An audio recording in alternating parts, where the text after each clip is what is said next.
Assalamualaikum warahmatullahi wabarakatuh. Salam sejahtera bagi kita semua. Kenalkan, kami dari kelompok Kabupaten Flores Timur akan menjelaskan tentang masalah kesehatan masyarakat dan masalah subsistem kesehatan serta bentuk reformasi di Kabupaten Flores Timur. Ini dengan saya sendiri, Sofia Hussein, akan menjelaskan tentang masalah kesehatan masyarakat di Kabupaten Flores Timur. Masalah kesehatan di Kabupaten Flores Timur dominasi oleh penyakit-penyakit berbasis lingkungan seperti DBD, diare, serta masalah kesehatan mengenai angka kematian bayi.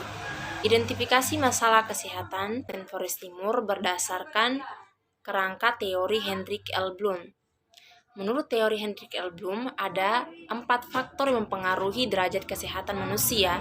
Yang pertama, lingkungan, perilaku atau gaya hidup, pelayanan kesehatan, dan keturunan atau genetik.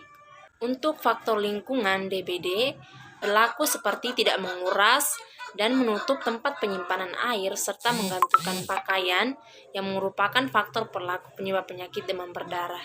Selanjutnya itu faktor perilaku penyakit diare. Itu seperti bayi yang tidak mendapatkan ASI eksklusif dan kebiasaan anak yang tidak mencuci tangan dengan sabun setelah membuang air besar.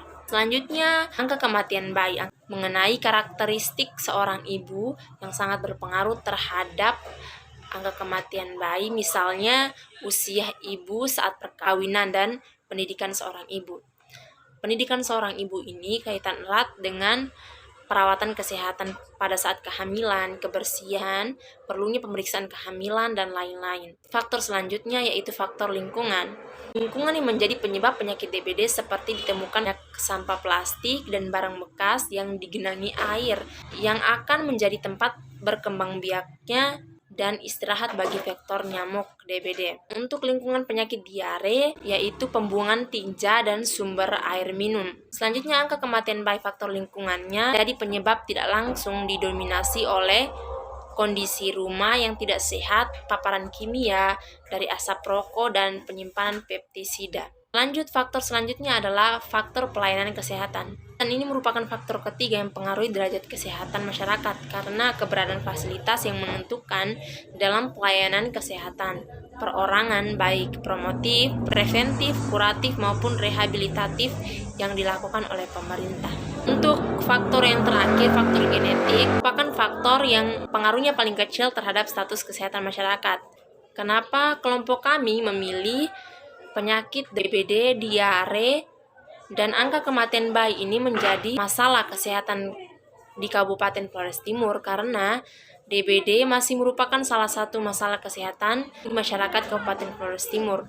Jumlah kasus DBD Kabupaten Flores Timur semakin meningkat dan penyebarannya semakin luas. Diambil dari data Dinas Kesehatan Kabupaten Flores Timur, tercatat bahwa Januari hingga April 2020 sebanyak 140 warga yang terjangkit DBD dan 2 orang meninggal. Penyakit diare merupakan masalah kesehatan Kabupaten Flores Timur. Data Badan Pusat Statistik Kabupaten Flores Timur, jumlah penyakit diare tahun 2015 terdapat 2.886 kasus. Salah satu penyebabnya adalah kemarau yang sangat panjang karena tidak tersedianya air bersih. Dalam profil kesehatan Flores Timur tahun 2013 disebutkan bahwa kematian bayi pada tahun 2012 di Kabupaten Flores Timur adalah 18,9 per 100 kelahiran hidup, dengan kasus kematian bayi laki-laki 49 orang dan kasus kematian bayi perempuan 39 orang. Selanjutnya akan dijelaskan oleh teman saya. Saya Tadisa Rahmadani Jamil Maharia melanjutkan pembahasan tentang masalah subsistem kesehatan di Kabupaten Flores Timur. Antara lain yaitu masih kurangnya akses terhadap fasilitas kesehatan terutama bagi masyarakat miskin karena belum seimbangnya rasio antara fasilitas kesehatan dengan jumlah penduduk. Selanjutnya, jumlah dan penyebaran tenaga kesehatan yang belum memadai karena belum seimbangnya rasio antara tenaga kesehatan dengan jumlah penduduk, serta masalah subsistem mengenai belum optimalnya penyediaan obat-obat perbekalan kesehatan. Selanjutnya, identifikasi masalah subsistem kesehatan dalam Perpres nomor 72 tahun 2012. Yang pertama yaitu upaya kesehatan. Di Kabupaten Flores Timur memiliki satu rumah sakit umum daerah Larantuka dengan kualifikasi tipe D dan belum semua puskesmas dan jaringannya memiliki dukungan sarana prasarana kesehatan yang memadai. Yang kedua yaitu sediaan farmasi, alat kesehatan, dan makanan. Untuk masalah subsistem kesehatan ini di Kabupaten Flores Timur yaitu belum optimalnya penyediaan obat-obat perbekalan kesehatan, pengawasan obat dan makanan, dan keamanan pangan. Yang ketiga yaitu sumber daya manusia kesehatan. Masalah subsistem SDM kesehatan di Kabupaten Flores Timur yaitu jumlah dan penyebaran tenaga kesehatan yang belum memadai karena belum seimbangnya rasio antara tenaga kesehatan dengan jumlah penduduk. Baik, sekian dari saya. Penjelasan selanjutnya akan dijelaskan oleh teman saya. Baik, saya Nurul Nadia Maduli akan melanjutkan presentasi teman saya tentang masalah subsistem yang berada di Kabupaten Flores Timur. Akses terhadap fasilitas kesehatan yang berkualitas belum memadai menjadi salah satu masalah subsistem kesehatan yang ada di Kabupaten Flores Timur. Kondisi puskesmas maupun Puskesmas Pembantu atau Pustu di Kabupaten Flores Timur masih sangat memprihatinkan. Sebagian puskesmas di Flores Timur bahkan masih kekurangan fasilitas kesehatan seperti mobil ambulans. Kabupaten Flores Timur hanya memiliki satu rumah sakit umum di daerah Larantuka dengan kualifikasi tipe D. Keterjangkauan pelayanan kesehatan puskesmas dan jaringannya di daerah terpencil, perbatasan, dan kepulauan masih rendah. Jumlah dan penyebaran tenaga kesehatan yang belum memadai karena belum seimbangnya rasio antara tenaga kesehatan dengan jumlah penduduk.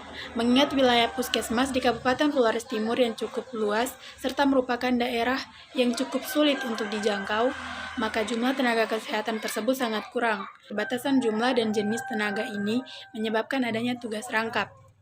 Baik, saya Christina Peniasan akan melanjutkan presentasi tentang reformasi kesehatan. Jika kami menjadi Kepala Dinas Kesehatan di Kabupaten Flores Timur, maka reformasi yang akan dilakukan pada penanganan penyakit diare, DBD, stunting, serta angka kematian ibu dan anak antara lain. Yang pertama, reformasi pada sektor pembiayaan. Menurut kami, pembiayaan yang dilakukan Dinas Kesehatan Kabupaten Flores Timur belum secara tepat diaplikasikan, sehingga fasilitas kesehatan di pelosok desa kurang mendapat perhatian dalam hal finansial. Dengan adanya perbaikan di sektor finansial, dapat dilakukan modernisasi peralatan medis, sehingga pelayanan kesehatan terhadap masyarakat dapat dilakukan secara optimal. Yang kedua, reformasi pada sektor regulasi. Yang perlu dilakukan yaitu membuat peraturan yang tepat sasaran, di mana ketika aturan tersebut diberlakukan, maka aturan tersebut akan efektif. Selain itu, kami juga akan bekerja sama dengan orang-orang penting dalam masyarakat, seperti kepala desa, tokoh-tokoh adat, dan tokoh-tokoh agama.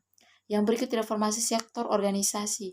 Membentuk tim khusus yang memiliki peran penting dalam penanganan penyakit.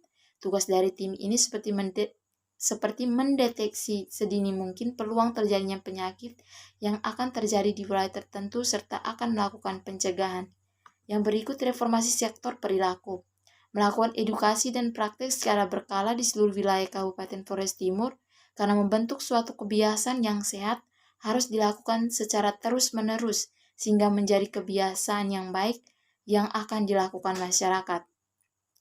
Hal ini berperan penting terhadap menurunkan risiko untuk penyakit DBD, diare, serta angka kematian ibu dan anak.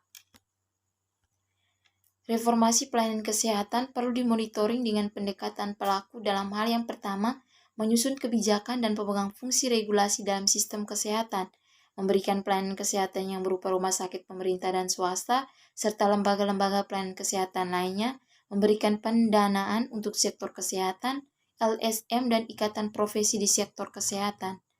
Berikut, PMPK berharap dapat aktif dalam melakukan yang pertama, menguatkan Kementerian Kesehatan dan Dinas Kesehatan sebagai penyusun kebijakan dan pemegang fungsi regulasi sistem kesehatan. Kedua, menguatkan ikatan profesi termasuk hubungan profesi dengan lembaga pelayanan kesehatan dan pemerintah. Yang ketiga, menguatkan sistem dan cara pembayaran pada tenaga kesehatan. Yang berikut, konsep reformasi sektor kesehatan dan pembiayaan yang berkelanjutan.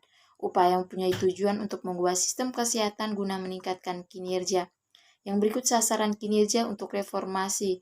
Yang pertama, status kesehatan, perlindungan risiko, dan kepuasan publik.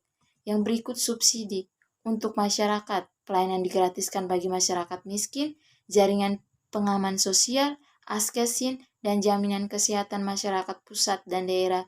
Yang berikut subsidi untuk rumah sakit, yang pertama subsidi gaji, yang kedua subsidi biaya operasional, dan yang ketiga subsidi biaya. Yang berikut tombol pengendali. Tombol pengendali yang pertama pembiayaan, pembayaran, perorganisasian, regulasi, dan promosi. Tujuan antaranya yaitu akses mutu, efisiensi, dan biaya. Tujuannya yang pertama status kesehatan, kepuasan publik, dan perlindungan risiko. Sekian presentasi dari kami. Terima kasih.